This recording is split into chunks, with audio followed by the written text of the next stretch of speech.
Hi, my name is Paul. In this video I want to show you how to solve the problem with Sony cameras.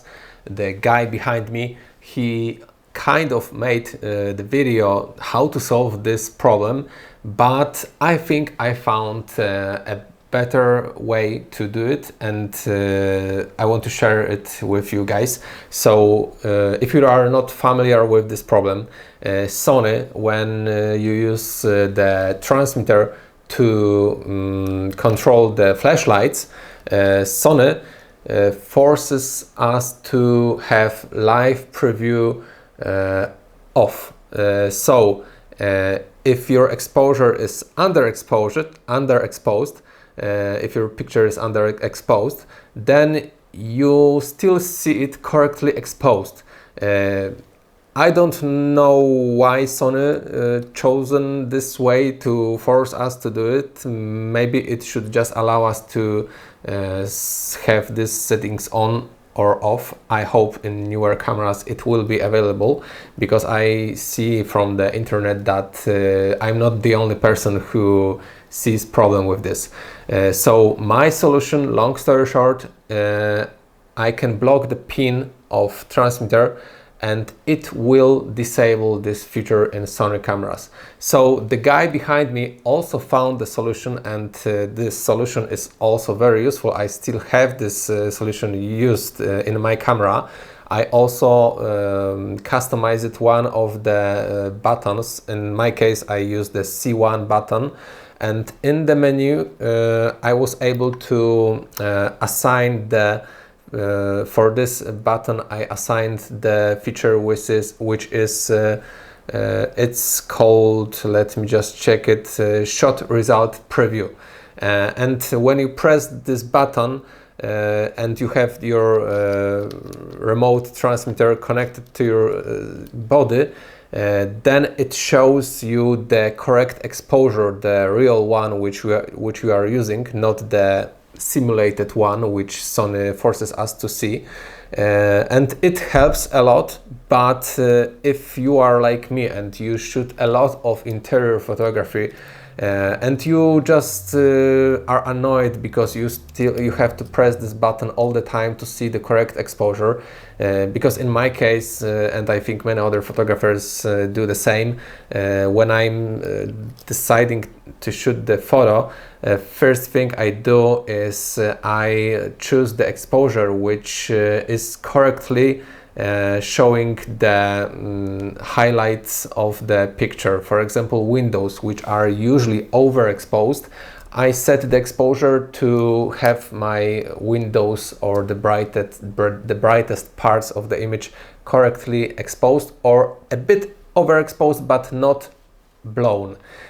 So I do it first, and later I am able to use my flashlight to fill the light in the room and to balance the light inside and outside, and to have the correctly exposed picture.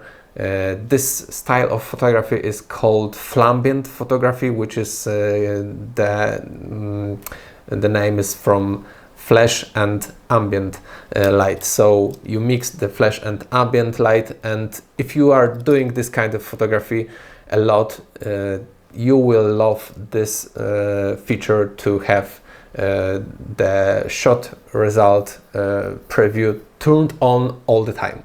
So to do it, you need to investigate your transmitter, because I don't know how all the transmitter works, so I can tell you how it works in the Godox case. This is Godox X2 model. It's under different brand, but this is Godox system and it works the same. It's very popular, so I hope you have the same. If you have different, just I think you can find the way too, and I think it will be the same, but you need to examine it.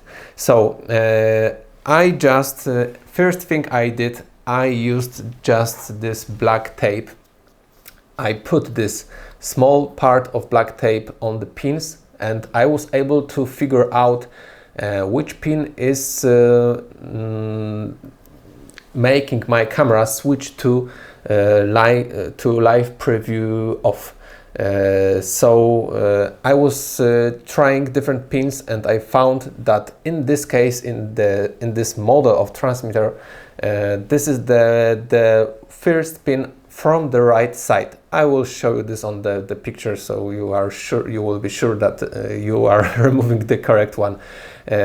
So you can just use the tape, but if you are taking off your transmitter often, like most photographers do when you are just traveling, you don't want to have this connected to the camera to not damage the hot shoe. So you are disconnecting it often, and it's not very convenient to just all the time play with this tape and block the pin. So long story short, I just removed this pin manually. I just used some sharp knife, and I was just able to bend it, and it just broke. So I remember it didn't require me to just a lot of efforts to remove this pin. It wasn't holding that strong. I think you will be able to do it too with maybe different tool, maybe it will be some other tool, but in my case, just sharp knife, it worked, some small sharp knife. So I removed this pin, and I was able to make my camera work correctly, and when I connect this transmitter, it doesn't switch to live preview off. It just shows me the real exposure without simulating some additional flash, which never actually works, because Sony doesn't know actually how strong this flash is and what is the direction, how the light bounces from the walls. So this feature is really not useful at all, and I don't know why Sony forces us to use it. Yeah, so I was able to solve this. In case if you are worried about damaging this, in case of Godox, I was able to find on AliExpress the replacement of this hot shoe for like $5. So if you damage it and you are afraid, you can just replace this hot shoe and try again. In my case, it worked on the first time. Also, if you want to have like the transmitter which is fully not customized, you can just buy a second one and use one for shooting real estate like me, and the second one if you are shooting different kind of photography and you want to have this simulation turned on from whatever the reason is. So that's all what I wanted to share with you guys. I hope you like this video. Let me know in the comments if it was also the problem for you, and see you next time. Bye.